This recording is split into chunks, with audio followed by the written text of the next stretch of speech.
Growing is a crucial part of living. In fact, everything from an individual muscle cell to a baby blue whale strives to grow in order to live and perhaps replicate or reproduce.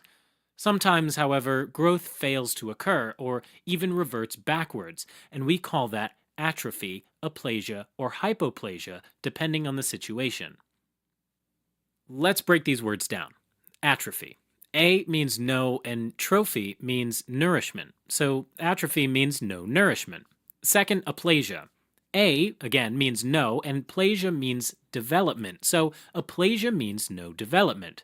And hypo means under. So hypoplasia is underdevelopment. In a nutshell, atrophy is the reduction in size of a cell, organ, or tissue after it has attained its normal matured growth size. This happens either through decrease in cell number or decrease in cell size. A decrease in cell number most commonly happens due to apoptosis, which is a controlled type of cell death, a bit like cellular suicide. An example would be through weight loss. In the first few weeks to months of eating healthy and losing weight, the fat cells, or adipocytes, get smaller but are ready to fill up again with fat.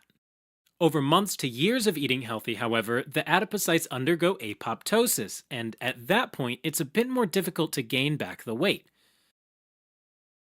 A decrease in cell size, however, is a bit more complex.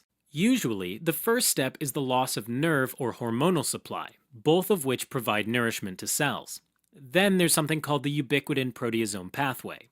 You see, cells have a cytoskeleton, which is a framework of various filaments that keep the cell propped up. As cells start getting less nourishment, those filaments get tagged for demolition with a protein called ubiquitin. Ubiquitin proteins start to attach to one another, a process known as polyubiquitination. And then an intracellular protein complex called a proteasome comes in to destroy all polyubiquitinated filaments, causing the cell to decrease in size. Some organelles can also be tagged with ubiquitin, and when that happens, a bubble of phospholipid bilayer membrane forms around the organelle, creating a vacuole.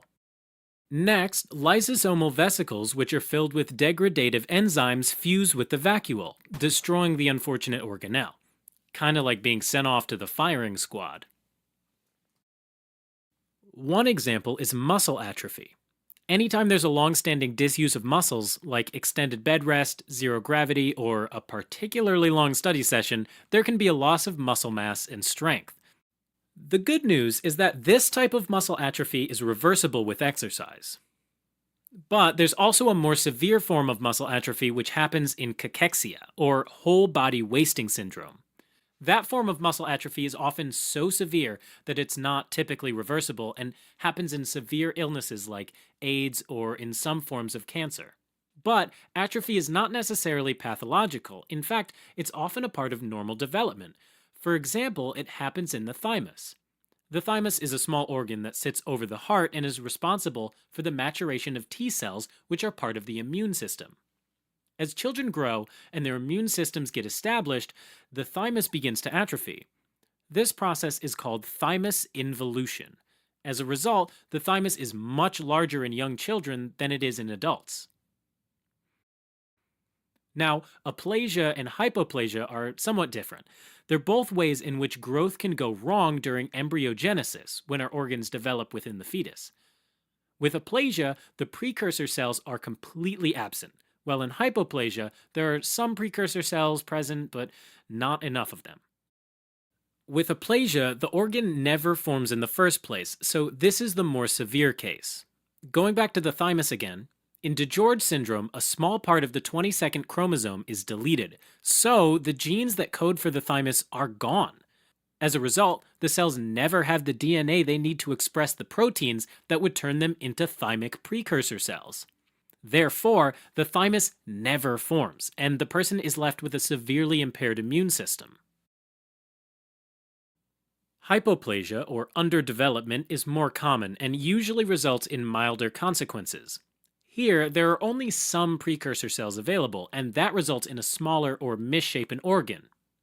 One example is a genetic disease called optic nerve hypoplasia, where there are fewer neurons than normal serving the eye.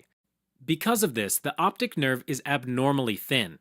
The result can vary wildly, from near blindness to near normal eyesight, all depending on how many axons actually formed in the first place. Alright, as a quick recap. Atrophy, aplasia, and hypoplasia are terms for lack or absence of growth in an organ or tissue. Atrophy means the wasting of a previously normally mature organ or tissue. Aplasia means usually a complete congenital lack of an organ or tissue, while hypoplasia means a relative congenital lack of cells in an organ or tissue.